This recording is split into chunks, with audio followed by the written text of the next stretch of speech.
I don't need someone to come into this class and do a great job with the drawing. I just need someone to listen, apply the concept, and own the concept. The more you draw, the better you'll get at it. It's just give yourself a chance to succeed.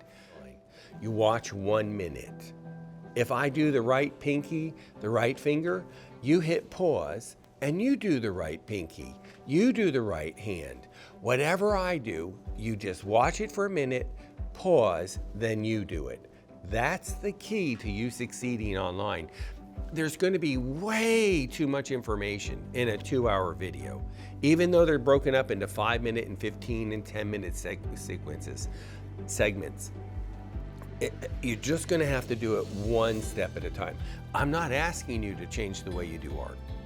I'm not asking you the rest of the week to do whatever you want. I'm asking you to give me that 2-hour period and let's just try it my way.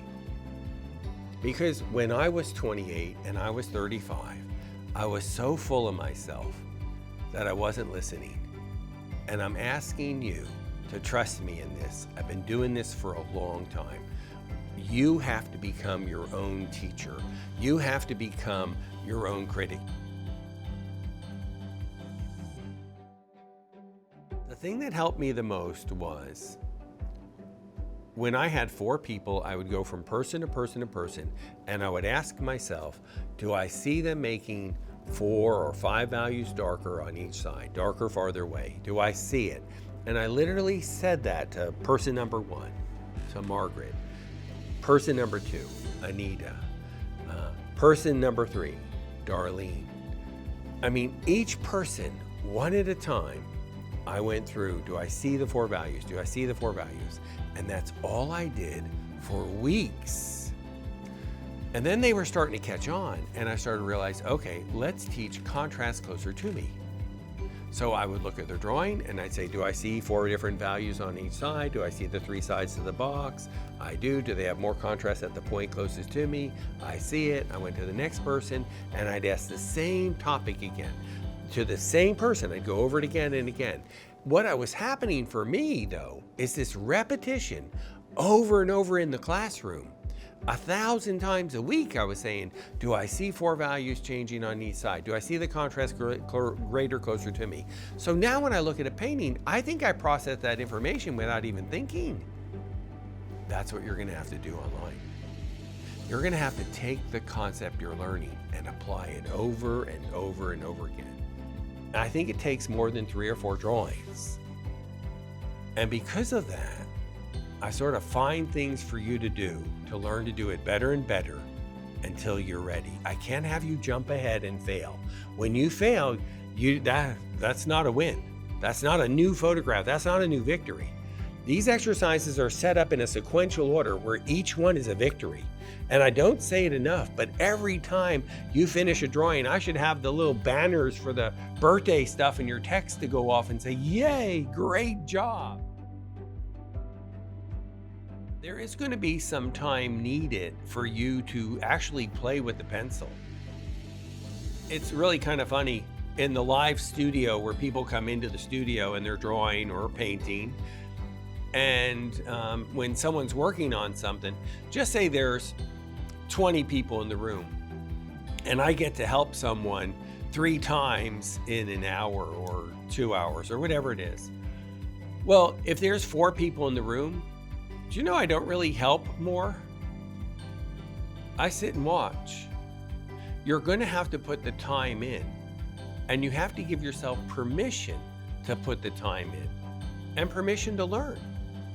So you just have to start and just tell yourself it's okay. It's all right. I'm just going to do this one thing today. So the drawing part of the program is broken up into a couple stages. In the early stages of the drawing, we're going to do these touch point drawings that are already finished for you. They are lines on a page. You're going to learn how to measure, learn how to do it. Okay, it's done for you. Once you grasp that, then we're going to show you how to enlarge it, how to make it bigger, how to make it larger. Because It's common for artists to take 2 or 3 photos and put it in a painting, and you need to be able to do that in proportion. And it's very easy to learn, so we take the time and we show you how to do this.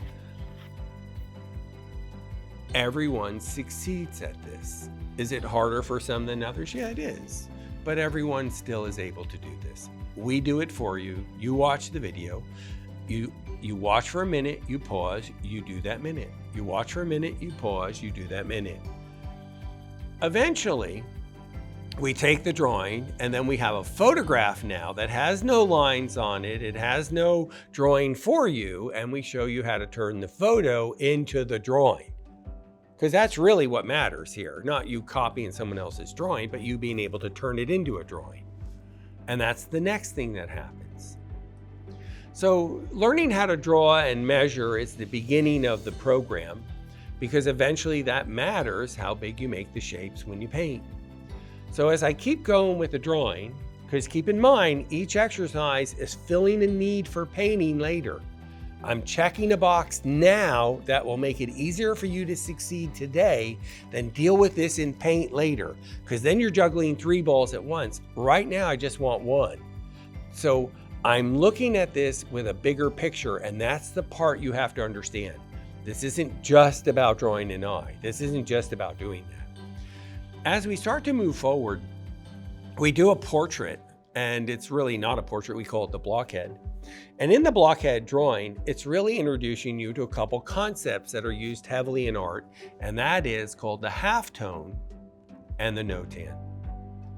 See, these are the key to the overall feeling of your painting. Think of the yin and yang of the fish with half white and half black.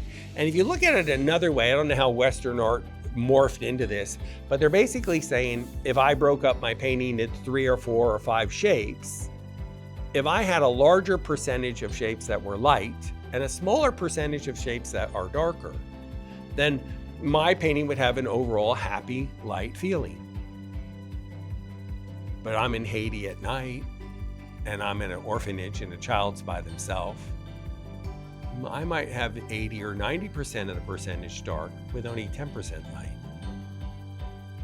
So the no-tan is the percentages of your painting that you would choose, no one can do that for you, to carry your message. If you're looking at the website and you're too confused, it's telling me that why don't we just start at the beginning? Let's just do this one step at a time. And we'll do it together.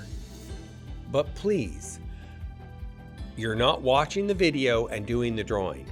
You're watching the video for a minute. You're pausing. Watch what I did for that minute. Let's do it together, not alone. You can do that alone at home. Just turn the TV off. You've chosen me to help you to do this together. And we do it one spot at a time. You watch what I did, you do it. You watch what I do, you do it. And we do it together. And as time goes on, you'll start to realize, okay, I know where I'm at. I know what to do. And as I go farther into the program, I realize, I think I'm going to jump to this and do that. Now, it is my hope you do all of it. It's there for a reason. You have to keep in mind, each exercise was hand-chosen and hand-picked over 30, 40 years of teaching. The exercises that work are staples in the class. They are the main thing that everyone does. I've had 30 or 40 or 50 exercises that haven't worked.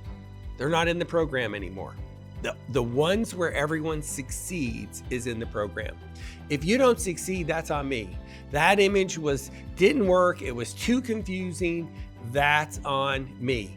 We do something called lost and found, losing and finding edges. And it comes up rather quickly in this module. I think it's module 3, if I don't remember, but it's somewhere in there. And what happens with losing and finding an edge, I've been saying the same speech for a year and everyone has trouble understanding it. Oh, they all nod and say, yeah, they get it. But when I watch them do it, they don't. And yet nobody tells me they don't get it. And yet I know they didn't get it. So now I have a painting video, I have an old master video, I have all these different people showing you how they did this concept. That's on me for me to explain to you for you to understand. So doing it one way doesn't help. For me, just yelling it louder doesn't help. For me, speaking slower doesn't help. I had to find other videos, other demos, other examples to explain the same thing. I have 5 examples now explaining this one concept, hoping that one of them will connect with you. And who knows, maybe next year I'll come up with another and add to it. I'm not taking away and I'm not substituting, but I'll add. And I'll do that with every module. My goal is for you to succeed.